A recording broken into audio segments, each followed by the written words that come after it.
everyone, this is Tamanpreet Kaur and I welcome you all to this YouTube channel. इस दुनिया में ना जाने कितने ही बुरे लोग हैं और ना जाने कितने ही अच्छे लोग हैं जो लोगों की मदद करते हैं। उनमें से कई सब लोगों को रिकग्नाइजेशन तो मिल जाती है, पर कई लोग ऐसे भी होते हैं जिनको इतनी ज्यादा रिकग्नाइजेशन नहीं मिलती। और आज की वीडियो में हम ऐसे ही लिविंग लेजेंड के बारे में बात करने जा रहे हैं जिन्होंने ना जाने कितनी ही बॉडीज को तालाबों और नदियों से बाहर निकाला और उनको उनके परिवारों तक आखिरी बार पहुंचाया और कितने ही लोगों की जान बचाई।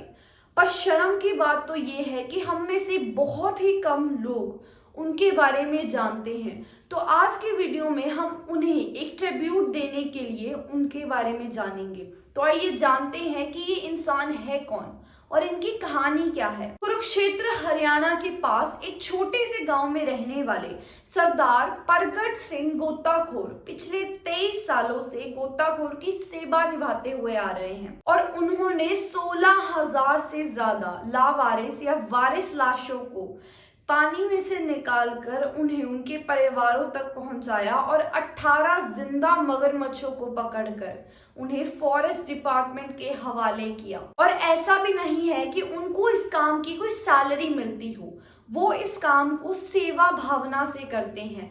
वो लोगों की मदद करते हैं, वो भी free of cost. Punjab, Haryana, Rajasthan, Roorkee और कई सारी जगहों की अलग अलग नदियां और तालाबों से उन्होंने 16,000 से ज्यादा बॉडी रेस्क्यू की और उन्हें आखिरी बार उनके परिवारों तक पहुंचाया। 3,300 जिंदा इंसान जिन्होंने किसी न किसी वजह से सुसाइड करने की कोशिश की या फिर वो अनजाने में पानी के अंदर डूब रहे हो, उन्होंने बचाकर उनके परिवारों तक पहुंचाया और उनकी जान बचाई।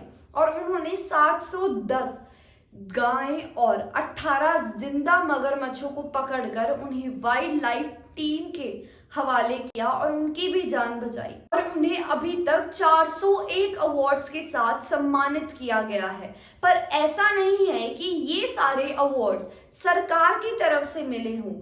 मोस्टली ये सारे के सारे अवार्ड्स उन्हें किसी न किसी एनजीओ ऑर्गेनाइजेशंस के द्वारा दिए गए हैं। हालांकि ये चीज अच्छी बात है कि लोग उन्हें सम्मानित कर रहे हैं लोगों की जान बचाने के लिए और उन्हें वो रिकग्नाइजेशन दे रहे हैं जो उन्हें मिलनी चाहिए। पर ये सब काम हमारी सरकार के द्वारा किए जाने चाहिए। लोगों को सपोर्ट करना, लोगों को सम्मानित करके उनका हौसला और बढ़ाना और उन्हें किसी काम के लिए और ज्यादा इनकरेज करना और उन्हें फाइनेंशियली मदद करना, ये भी हमारी सरकार का ही काम है। पर हमारी सरकार यहाँ पर कोई भी आवाज नहीं उठा रही है। हमारी सरकार उनकी बिल्कुल भी मदद नहीं कर रही है। और जब सरकारें कुछ अपना काम ना करें अच्छे से तो वो दूसरे लोगों को वो काम करना पड़ता है, जैसे कि अभी देख लीजिए। और ये काम इस दुनिया का सबसे मुश्किल काम भी हो सकता है। ये लाइन बहुत ज्यादा दर्दनाक है क्योंकि लाशों को पानी में से बाहर निकाला, क्योंकि लाशों को पानी इतना ज्यादा डैमेज कर देता है कि कोई इंसान उन सब लाशों को देख भी ना पाए। अगर आप उन लाशों को देख भी ले तो 2 दिन तक आपको नींद तक नहीं आएगी। कुछ इतना ज्यादा डैमेज हो जाती हैं लाशें पानी की वजह से। कभी कभार वो लाशें कुत्तों की तरफ से कुछ इतनी ज्यादा बुरी तरीके से खाई जाती हैं कि उनका कभी सिर होता है, कभी बाजुएं मिलती हैं, कभी टांगे मिलती हैं और कभी कभार तो वही लाशें टुकड़ों टुकड़ों में मिलती हैं। और वो लाशें इतनी ज्यादा डैमेज हो जाती हैं कि अगर हम उन्हें थोड़ा सा भी खींचने की कोशिश करें तो उनकी बाजू टांग आराम से बाहर आ सकती है। सरदार परगट सिंह जी और उनकी ये टीम ये काम सेवा भावना से बहुत अच्छे तरीके से कर रहे हैं और ये काम के लिए उन्हें सल्यूट है। अब जानते हैं कि इनकी इस जर्नी की शुरुआत कहां से हुई। उनका कहना है कि जब वो छोटे थे तो तब उनके एक रिलेटिव ने पानी में कूदकर अपनी जान उनके सामने ही दे दी थी।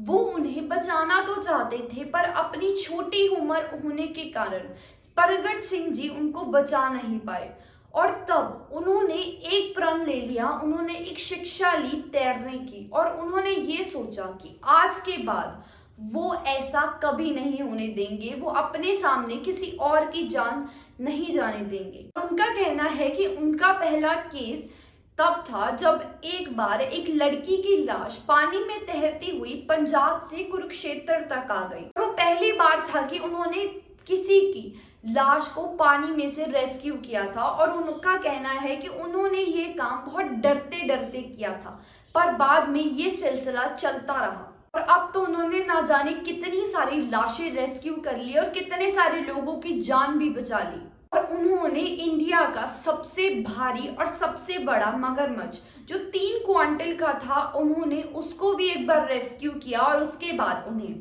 क्रोकोडाइल मैन ऑफ इंडिया के अवार्ड से सम्मानित भी किया गया था। ये काम सबसे खतरनाक काम भी हो सकता है, क्योंकि मगरमच्छ बहुत ही ज्यादा फुर्तीले और ताकतवर जानवर होते हैं। अगर वो किसी चीज को पकड़ ले अपने मुंह से तो वो उस चीज को आसानी से छोड़ते नहीं हैं। उनके जबड़े में इतनी ज्यादा ताकत होती है, पर फिर भी वो लोगों की मदद करने के लिए अपनी जान की परवाह तक नहीं करते, और ये सब काम वो बिना किसी ट्रेनिंग के कर रहे हैं। उन्हें इस चीज की कोई ट्रेनिंग नहीं दी गई। 4028 से ज्यादा उन्होंने जिंदगियां बचाई और 16,000 से ज्यादा लाशों को उनके परिवारों तक उन्होंने आखिरी बार पहुंचाया। हालांकि इन सब के पीछे बहुत ज्यादा अलग अलग इमोशनल स्टोरीज भी जुड़ी होंगी, पर वो कई बातें बताते हैं, जैसे कि उन्होंने 80-80 साल के बूढ़े लोगों को भी बचाया है जिन्होंने सुसाइड किया था किसी ना किसी वजह से, और उन सब माओं को भी बचाया है जिन्होंने अपने पति या अपने ससुराल वालों से तंग होकर अपनी जान देने की कोशिश की अपने बच्चे के साथ। और उन्होंने कई सारे स्टूडेंट्स को भी बचाया जिन्होंने अपने मार्क्स कम आने की वजह से सुसाइड कर लिया, और कई सारे पिताओं को भी बचाया जिन्होंने फाइनेंशियल प्रॉब्लम्स की वजह से सुसाइड कर लिया, और उन सब लोगों को भी बचाया जिनके परिवार भी कई बार उन्हें धक्का देकर पानी के अंदर छोड़ जाते हैं। ये सब काम करके वो अपना मान सम्मान कमा रहे हैं जिसके वो हकदार हैं। वो ये सब काम बिना किसी सिक्योरिटी के करते हैं और ना कि उन्हें कोई इतनी ज्यादा ट्रेनिंग दी गई। और एक बार एक ऐसा इंसिडेंट भी था जहां पर उनकी खुद की जान जोखिम में पड़ गई थी। उन्होंने बताया कि उत्तराखंड की एक नहर के अंदर जब वो एक छोटे से बच्चे की जान बचाने के लिए गए थे, तो तब उनका सिलेंडर एक पेड़ के अंदर फंस गया। नदी के नीचे एक पेड़ के अंदर फंस गया। वो कहते हैं कि नदियां और तालाबों के नीचे कई सारी चीजें होती हैं, पेड़, बहुत सारी गाड़ियां। अगर कोई चोरी की हुई चीज बिके ना तो चोर उन्हें पानी के अंदर फेंक कर चले जाते हैं। कितनी सारी वायर्स होती हैं और अनेकों चीजें होती हैं।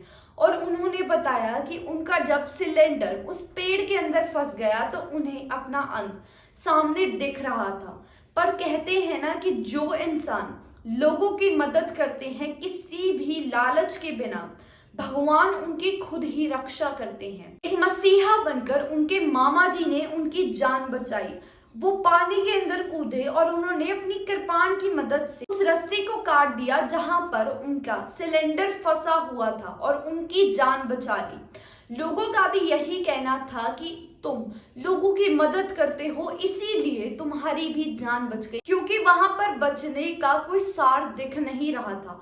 वो एक बहुत ही मुश्किल दौर था, पर भगवान ने उनकी मदद की क्योंकि वो खुद लोगों की मदद करते हैं। अब आते हैं मेन मुद्दे पर, मेन बात पर, कि हम सब लोग उनकी कैसे मदद कर सकते हैं, चाहे वो फाइनेंशियली हो या उनकी इस टीम को कुछ चीजें प्रोवाइड कर कर, या फिर हमारी सरकार ने इनकी मदद करने के लिए क्या रोल प्ले किया या क्या रोल वो प्ले कर सकते हैं इसके सब की मदद करने के लिए। और अगर हमारी सरकार उनकी मदद नहीं करेगी तो हमें क्या करना चाहिए। सबसे पहले हमारी सरकार, चाहे वो सेंट्रल गवर्नमेंट हो या स्टेट गवर्नमेंट हो, उनकी कोई खास मदद कर नहीं रहे हैं। उन्हें एक्चुअल में उन्हें फाइनेंशियल हेल्प देनी चाहिए ताकि वो अपने परिवार को चला सके और वो इस काम को अच्छे तरीके से कर पाए, वो लोगों की मदद कर सके, क्योंकि उनकी भी एक फैमिली है, उनकी भी 4 बेटियां हैं और वो इस काम के अलावा कोई काम करते नहीं हैं।